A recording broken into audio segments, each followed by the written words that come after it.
And now for something completely different.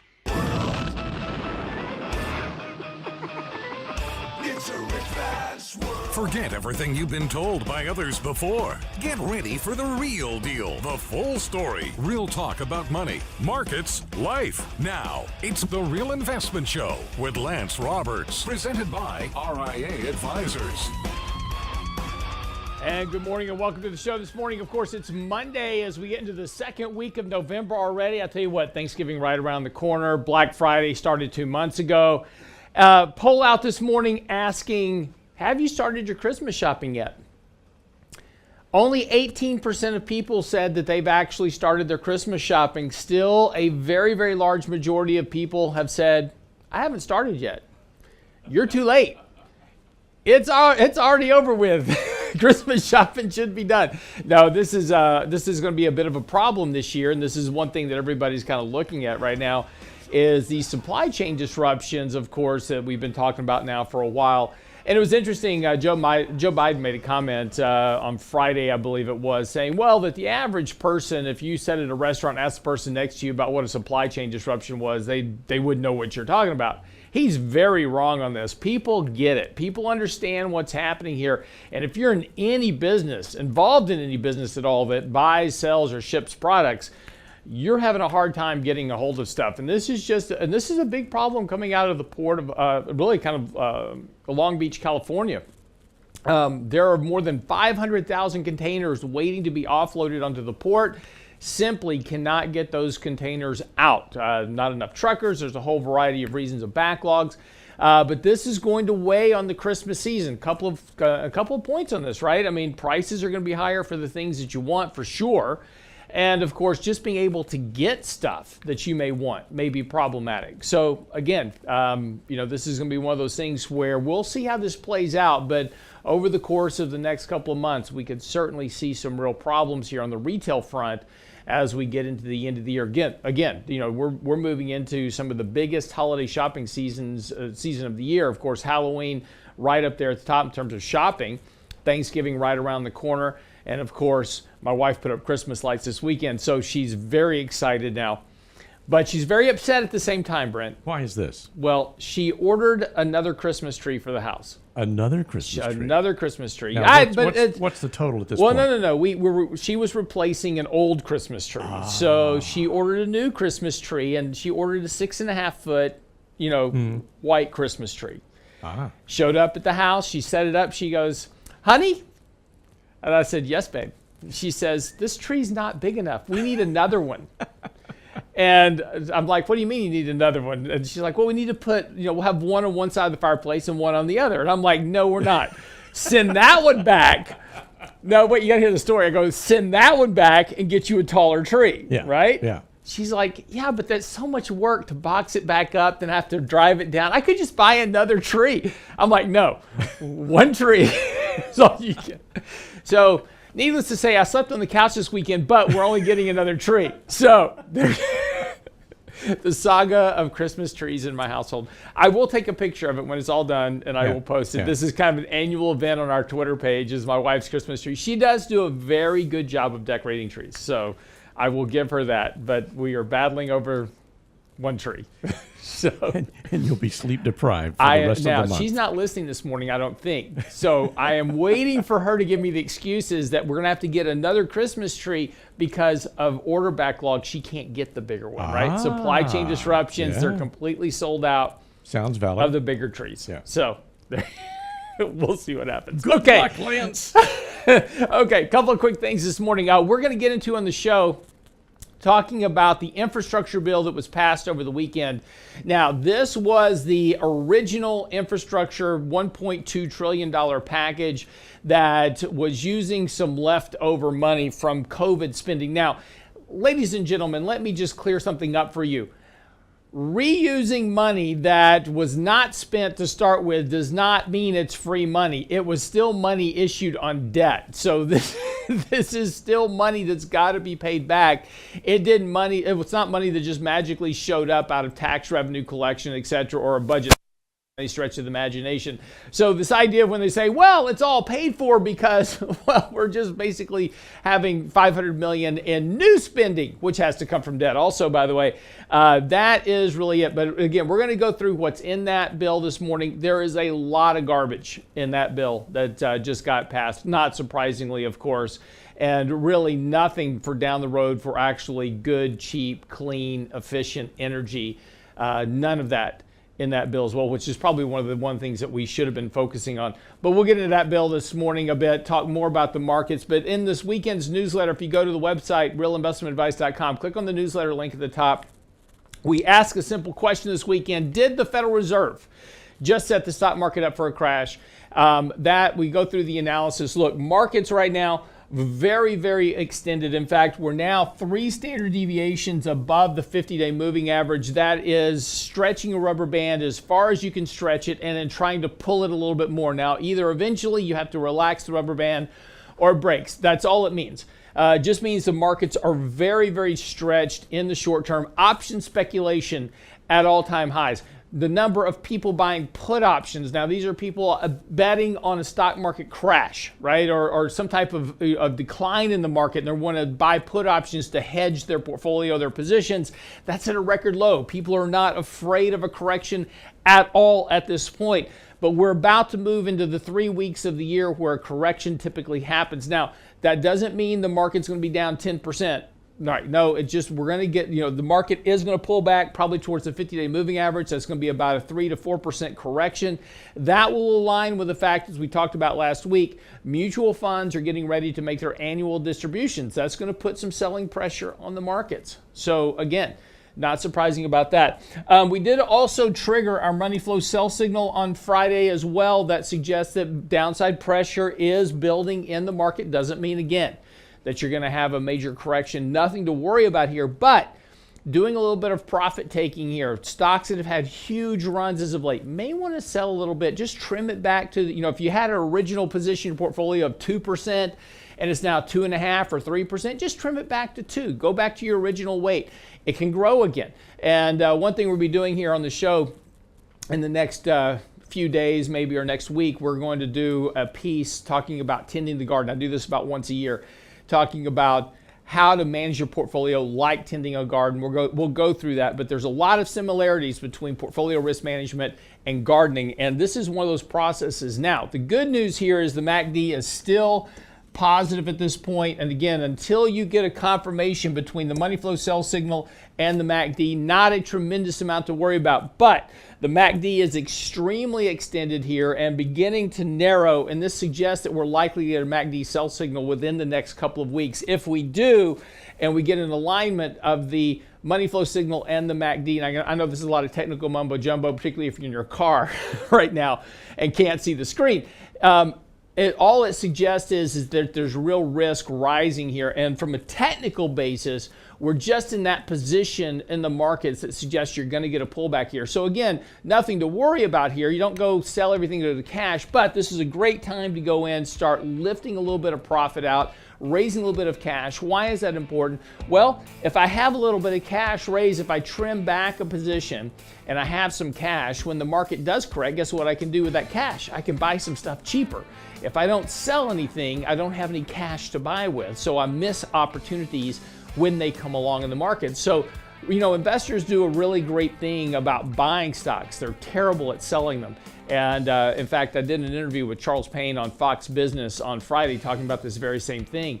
We're just at that point. Everything cycles in the market, short-term and long-term. We're just at that point where, look, take a little bit of cash off the table. Certainly not going to hurt you at all. And again, when you have a little bit of a correction in the markets, you can buy some stuff back that you've been wanting to own at a little bit cheaper price. Quick break, we're going to come back. We're going to talk about the infrastructure plan.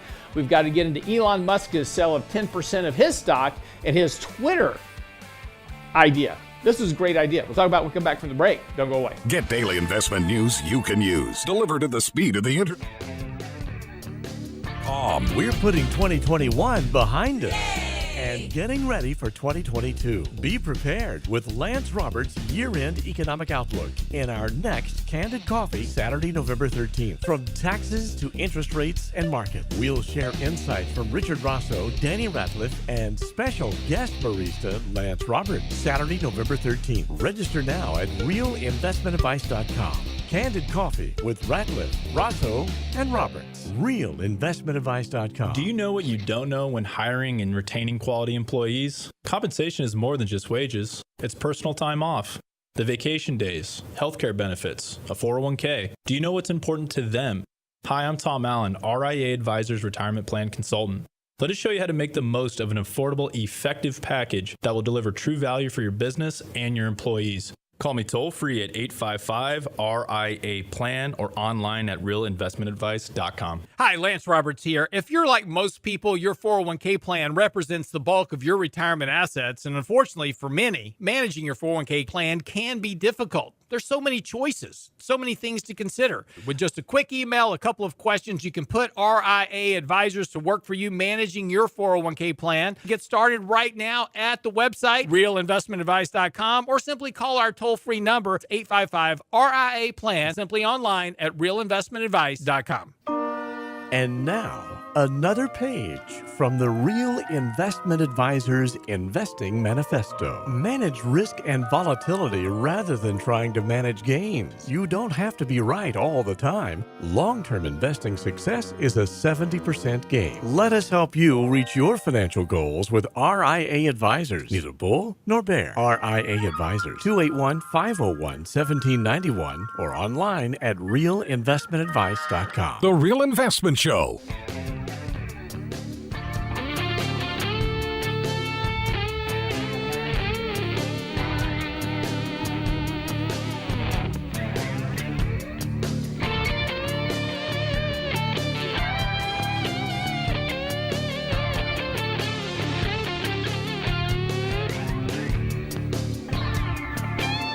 And welcome back to the show this morning. I'm Real Lance Roberts. All right. Well, let's get into the big news from over the weekend and talk about the $1.2 trillion infrastructure bill. And we'll talk about everything that's in it and everything that you don't really want in it that's in it.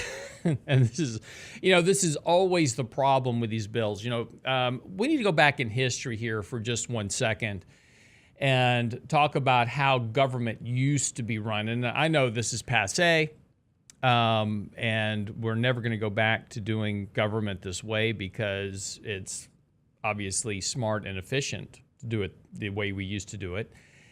But back prior to World War I, Congress had to pass a bill for each line item of spending. So if you wanted to spend money on, just as an example, high-speed rail, as an example, I'm just throwing something out there, broadband, pick your number. You had to pass a bill for that spending for that item. When World War I came along, of course, this was when, had to do all this spending all at one time. And so this is where we came up with this idea that we would just bundle stuff together into one bill and we could pass a whole lot of spending at one time. It was more efficient at the moment for dealing with the war effort. The problem is that after the war was over, and as usual with government, we don't go back to the way we used to do things. Once a government program becomes a government program, it becomes that way for life. And this really developed and fostered a very bad habit for government over the next, 100 years. And now when we pass bills, the bills are not written, obviously, by congressmen, right? They're written by aides and lobbyists mostly. So there's all kinds of stuff in these bills that really shouldn't be there. But since the congressmen really don't read the bill and know what's in it until after the fact, and this became readily apparent when Nancy Pelosi told us about the Affordable Care Act, that we have to pass it to see what's in it. I mean, that is ludicrous on every basis of government function. But here we are, just past $1.2 trillion in spending for infrastructure. Now, this is hailed as a great package. Now, interestingly, only 13 Republicans voted for this. And even, I believe it was 6 or 9 Democrats opposed it. So, we'll see what happens here. I think a lot of people are going to go home and go, I didn't vote for that infrastructure package because of what's in it.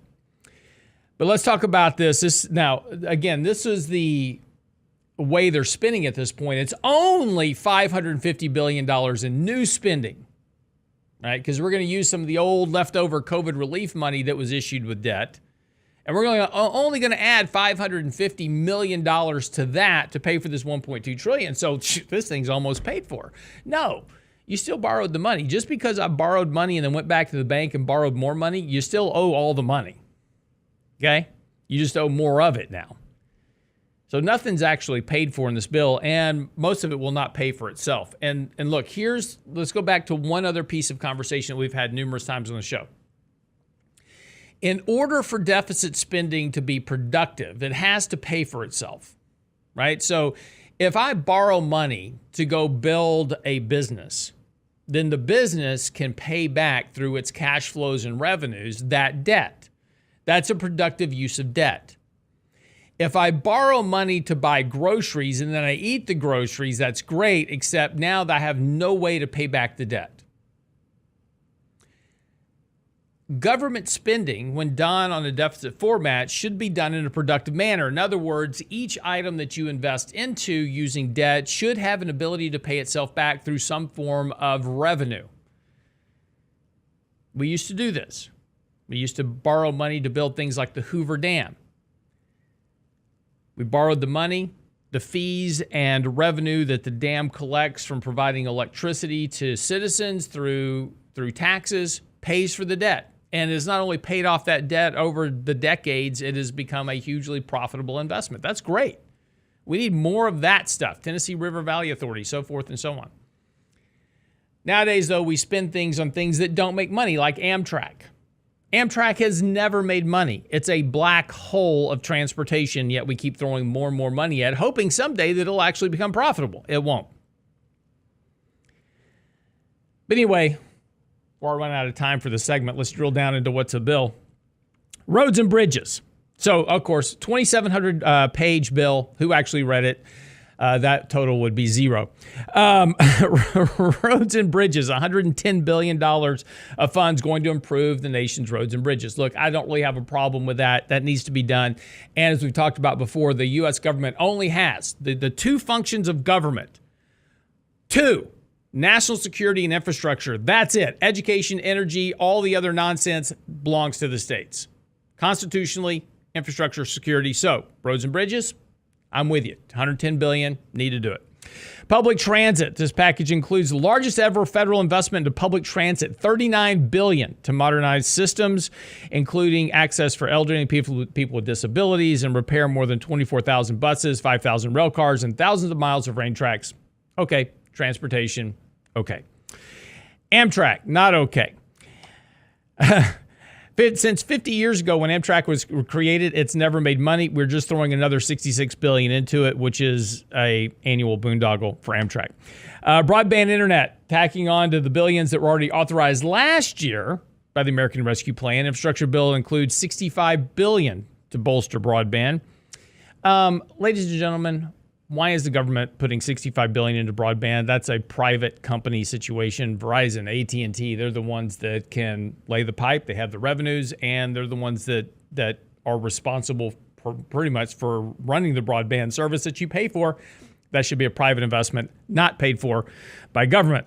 Electric grid. Clean energy measures were cut from the bill to satisfy lawmakers. $65 billion investment to help upgrade the nation's electric grid. Again, national security. That's okay. Electric cars and buses and ferries. $7.5 billion to the nation's first network of electric vehicle chargers along the highway corridors. That's fine as long as you're going to charge users for the usage of it. So in other words, if you pay for higher taxes or collect taxes through the use of the charging stations, etc., then yeah, it could potentially pay for itself. Okay. Clean water, great rivers and lakes, $48 billion for that. Airports, $25 billion for that. That's on more than $115 billion of the project backlogs. Road safety, $11 billion in transportation safety programs, including a new program to help states and localities reduce crashes and fatalities. That does not pay for itself. Okay, here's this crazy stuff. real quick, we'll get into this. Republicans just helped Democrats pass $500 million for tree equity. Trees need to be equitable, I guess. $500 million for transportation resilience and adaptation centers of excellence. Have no idea what that even is, but we just spent $500 million on it. $200 million for congestion relief program. This is a climate change program to impose fees for parking and driving during peak hours. $70 billion in COVID relief. Republicans just passed this. Another $400 million for COVID relief. Again, here we are, Pfizer, private companies making billions upon billions upon billions of dollars. Stop with government spending for COVID relief. The healthcare companies can make their own money with this, and they're doing just fine. Republicans voted for $1.4 billion to protect grants and another climate change initiative. Disadvantaged businesses. So somehow the government is going to pick out which business is disadvantaged versus an advantaged business and give them money. Yeah, nothing going to go wrong with that. $75 million for a study on how to enact income-based road usage fees. Does it really take $75 million to figure out how to create a road-based usage fee? I mean, honestly. And if you're going to move to all electric and we're going to lose our revenue from gasoline taxes, when are you going to start taxing electric cars? That's got to come. Speaking of that, $750 million for the Metropolitan Area Transit Authority. That's what we call a gimme, which is now we're about to start getting the stuff that benefited to get congressmen to vote for this. What did we give to some states to get a vote, right? How did we buy the votes? Well, there's $750 million for the D.C. area. Republican area, $2.1 billion for North Dakota. Carbon dioxide pipelines. That was a payout for Senator Kevin Cramer to get his vote. Republicans also passed $50 million for secure geologic storage permitting. 4 regional carbon capture hubs of $3.5 billion. 4 regional clean hydrogen hubs, $8 billion. Clean hydrogen manufacturing and recycling, $500 million. And clean hydrogen electrolysis program, apparently got to have hair removal for hydrogen, $1 billion for that. Here's the point with all this. Look, so you can make a case like, oh yeah, we need to have a clean storage hub. Okay, great. How's it going to pay for it? Right?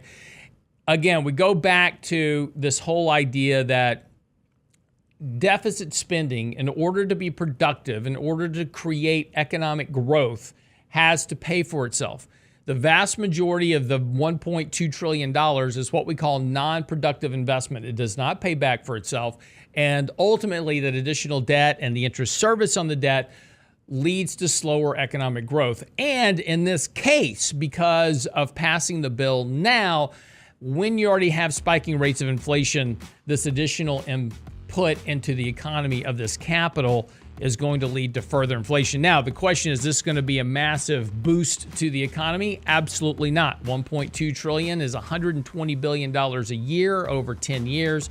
And of course, the other problem, as Barack Obama found out when he was president, these infrastructure projects are never quite shovel ready and in many cases never get done at all. And there's a very big probability that a lot of these projects and spending will actually never get done. Be right back after the break. We'll get into Elon Musk. Over the weekend, he asked Twitter, should he sell 10% of his stock? The answer will surprise you, and it was a great idea. We'll tell you why when we come back from the break. Don't go away.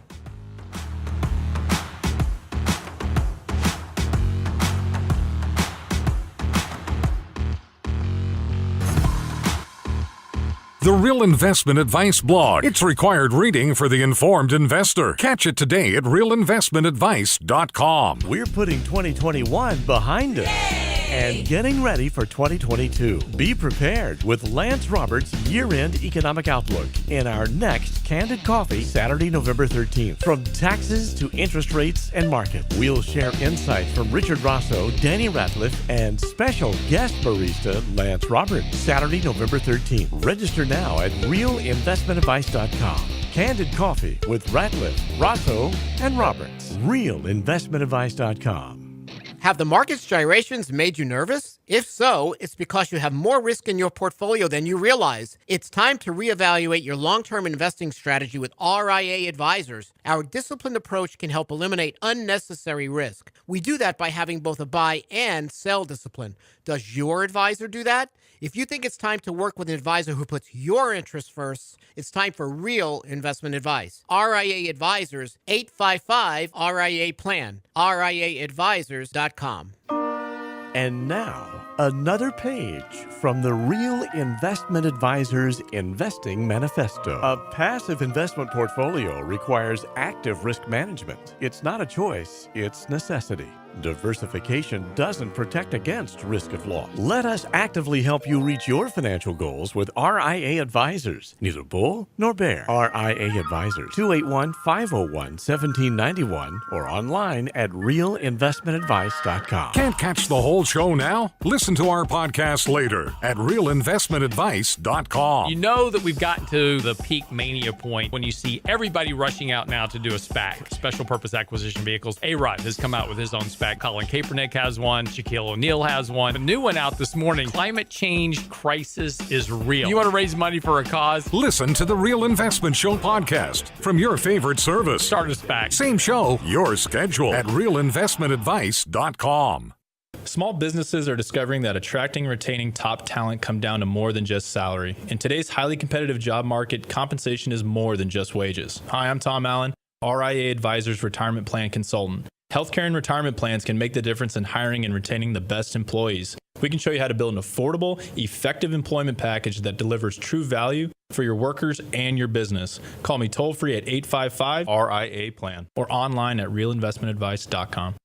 Real Investment Show podcasts are now available from Stitcher Smart Radio at Stitcher.com. Hi, Lance Roberts here. If you're like most people, your 401k plan represents the bulk of your retirement assets. And unfortunately for many, managing your 401k plan can be difficult. There's so many choices, so many things to consider. With just a quick email, a couple of questions, you can put RIA Advisors to work for you managing your 401k plan. It's a quick and easy application. Just simply click Ask a Question at realinvestmentadvice.com or give us a call at 855-RIA-PLAN. That's realinvestmentadvice.com. The Real Investment Show YouTube page has all of our videos ready for your easy access. From 3 minutes on markets and money to each day's radio shows. Subscribe and bookmark our YouTube channel for The Real Investment Show. Or just click on the show links at realinvestmentadvice.com. Realinvestmentadvice.com. You're listening to The Real Investment Show.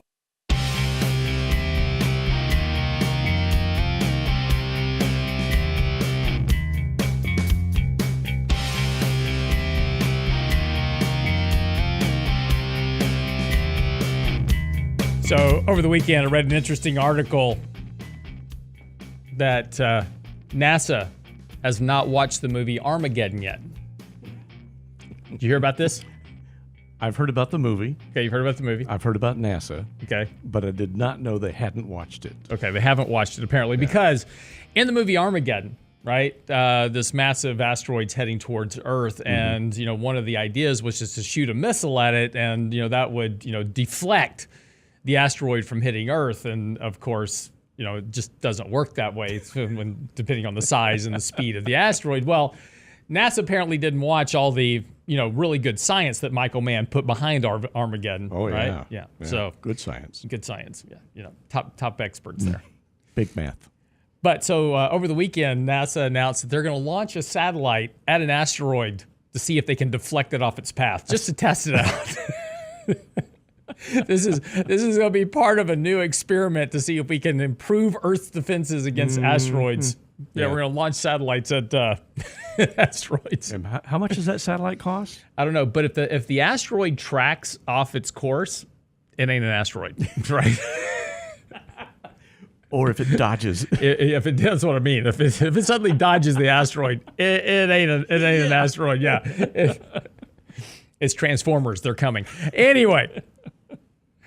Seriously, over the weekend, Elon Musk did something very interesting. Put out a tweet that got over 3.7 million comments. So I would call this a decent poll sampling, right?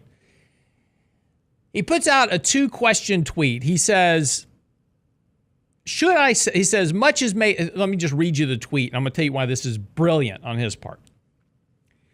Much is made lately of unrealized gains being a means of tax avoidance.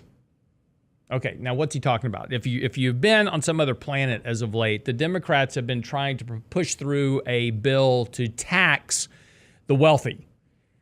And there's been multiple variations of this idea of trying to tax more of the wealthy, from a billionaire's tax to a millionaire's tax to a tax on incomes over $400,000. And then one of the latest innovations was a tax on capital gains. And the premise of the Democrats was that billionaires can avoid paying tax because they can invest in things like their business, where they hire a lot of employees and make money for the country in which they pay taxes on.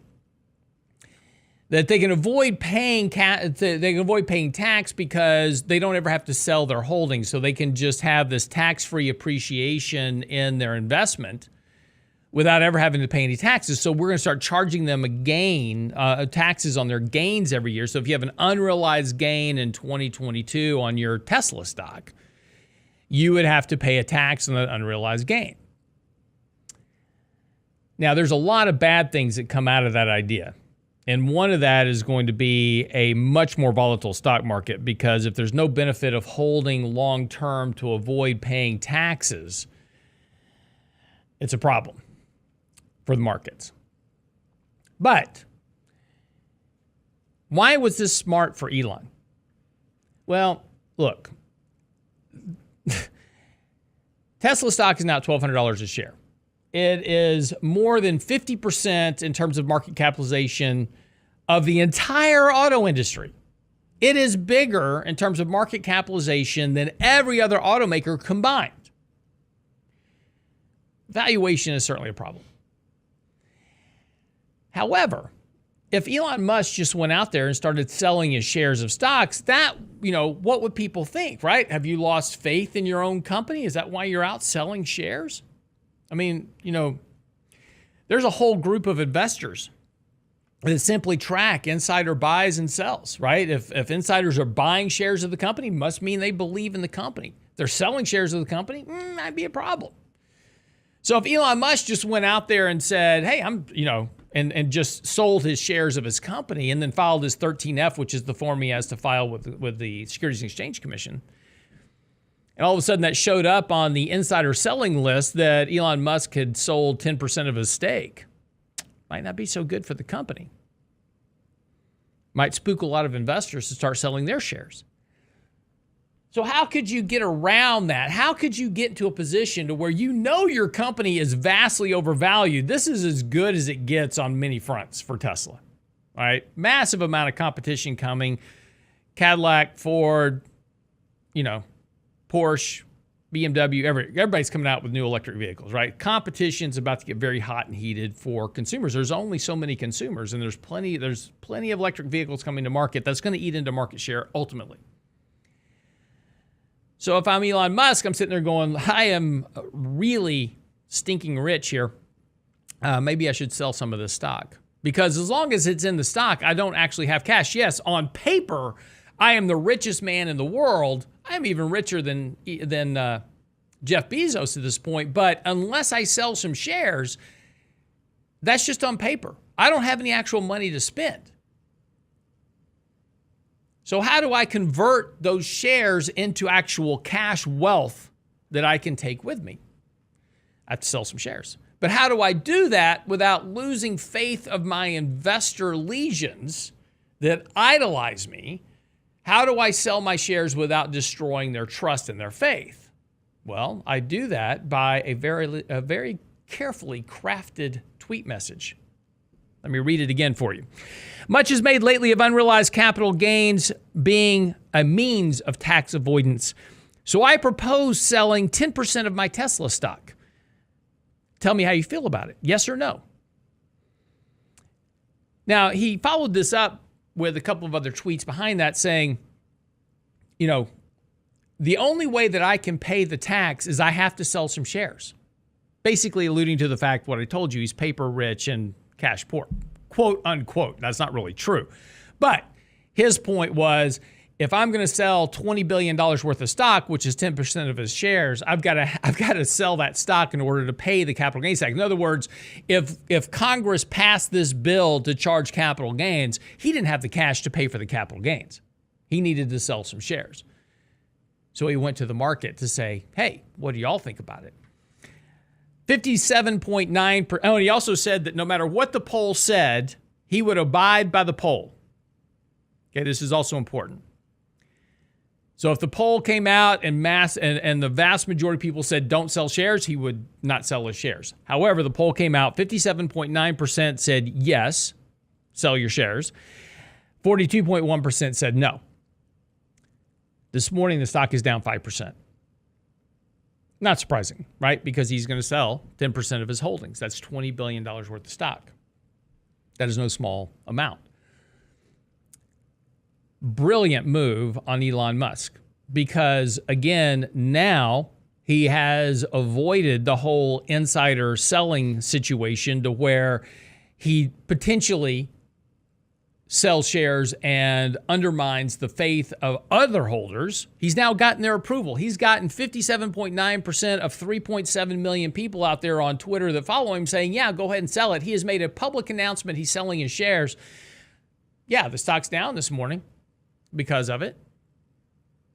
But he's avoided a whole bunch of other scrutiny in the media scrutiny, not legal scrutiny or anything else. There's nothing wrong with him selling his shares. I don't want to imply that at all.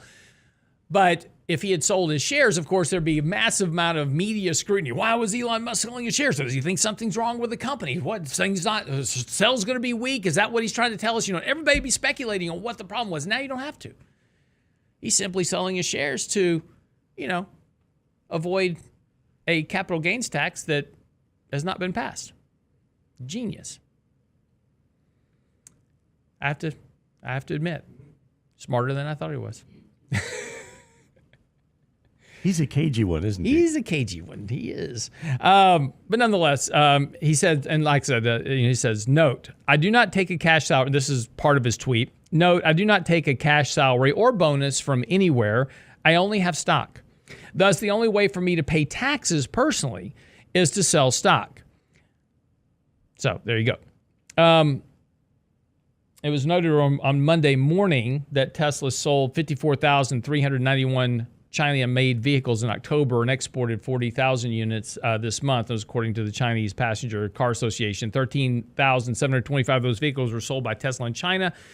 It's a negative 2.9% drop in Chinese-made vehicles on a month-over-month basis. So maybe the timing of the tweet may also have something to do with what's coming up in the near future in terms of auto sales, particularly, as I said, as more and more car makers now. I don't know if you haven't been watching TV over the weekend. GM has been running a lot of new commercials for their brand new Cadillac all-electric vehicle, which is a pretty phenomenal looking car.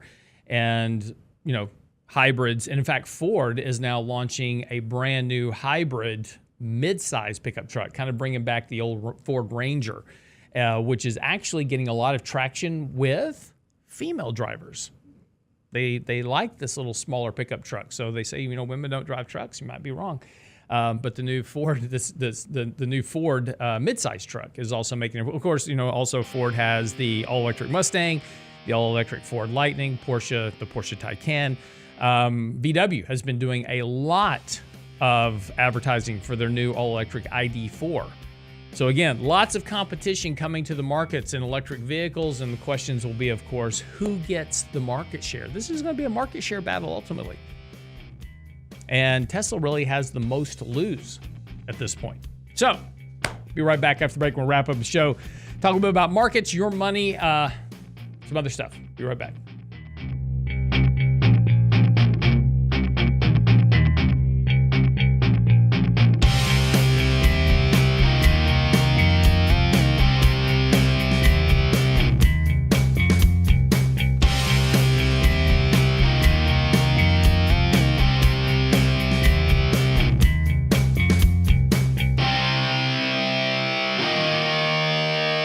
Get daily investment news you can use, delivered at the speed of the internet at realinvestmentadvice.com. We're putting 2021 behind us and getting ready for 2022. Be prepared with Lance Roberts' year-end economic outlook in our next Candid Coffee, Saturday, November 13th. From taxes to interest rates and market, we'll share insights from Richard Rosso, Danny Ratliff, and special guest barista Lance Roberts. Saturday, November 13th. Register now at realinvestmentadvice.com. Candid Coffee with Ratliff, Rosso, and Roberts. Realinvestmentadvice.com. Hi, Lance Roberts here. If you're like most people, your 401k plan represents the bulk of your retirement assets. And unfortunately for many, managing your 401k plan can be difficult. There's so many choices, so many things to consider. With just a quick email, a couple of questions, you can put RIA advisors to work for you managing your 401k plan. Get started right now at the website, realinvestmentadvice.com, or simply call our toll-free number, 855-RIA-PLAN, or again, simply online at realinvestmentadvice.com. Small businesses are discovering that attracting and retaining top talent come down to more than just salary. In today's highly competitive job market, compensation is more than just wages. Hi, I'm Tom Allen, RIA Advisors Retirement Plan Consultant. Healthcare and retirement plans can make the difference in hiring and retaining the best employees. We can show you how to build an affordable, effective employment package that delivers true value for your workers and your business. Call me toll-free at 855-RIA-PLAN or online at realinvestmentadvice.com. And now, another page from the Real Investment Advisors Investing Manifesto. Bulls win in bull markets. Bears win in bear markets. Eagles soar above and take advantage of opportunity. Let us help you soar as you reach your financial goals with RIA Advisors. Neither bull nor bear. RIA Advisors, 281-501-1791 or online at realinvestmentadvice.com. The Real Investment Show.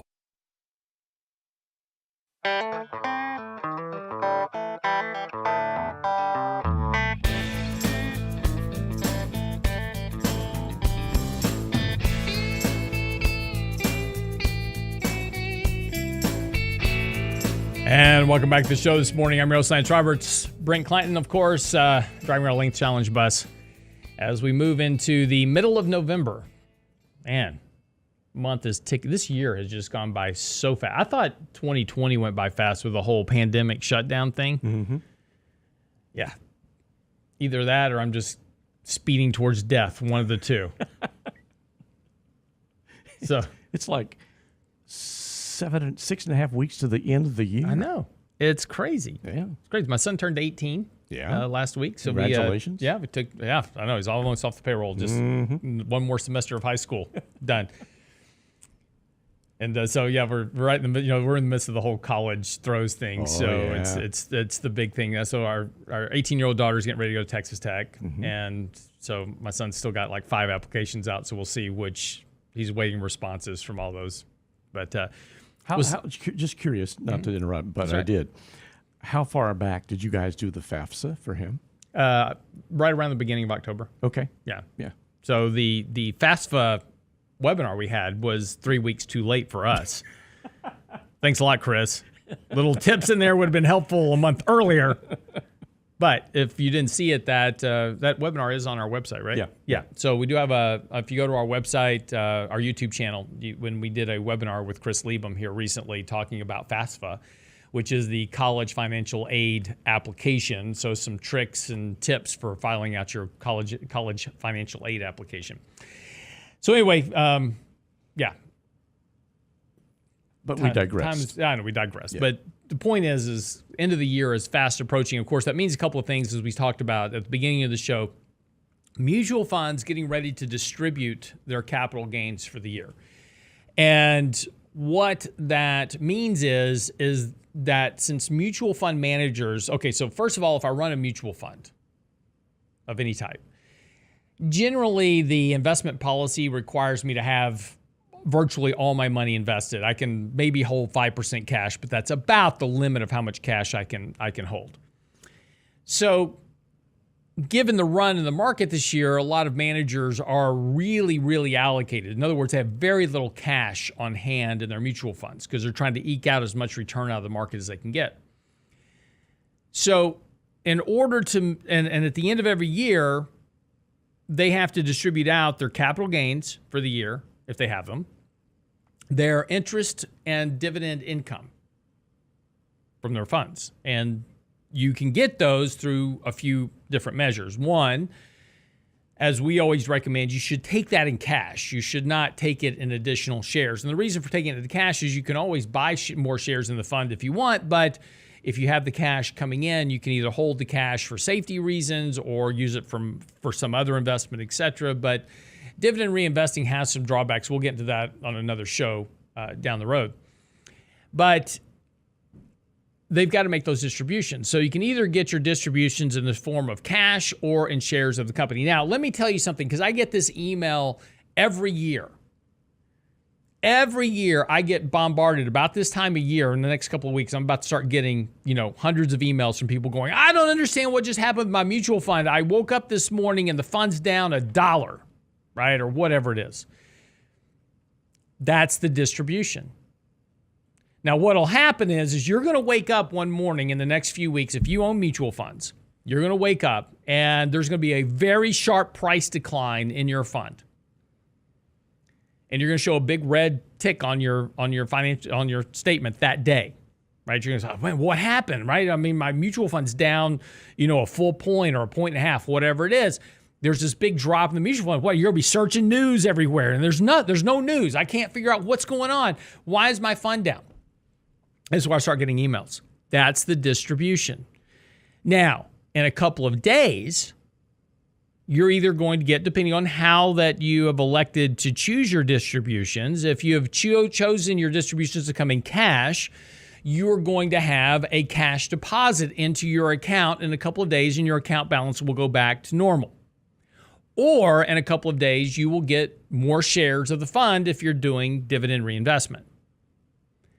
Don't freak out on the cash drops. It's just the distribution. We go through this every single year. And every single year, I get the same set of emails. And the only ones that upset me, I don't mind getting the emails, and I'm happy to answer them for you if you happen to get one. The only ones that upset me are the ones, it's when I get the same email from the same person every year.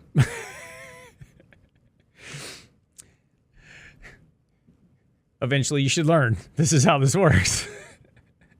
And you know who I'm talking about, Mom. No, I'm just teasing. Just joking.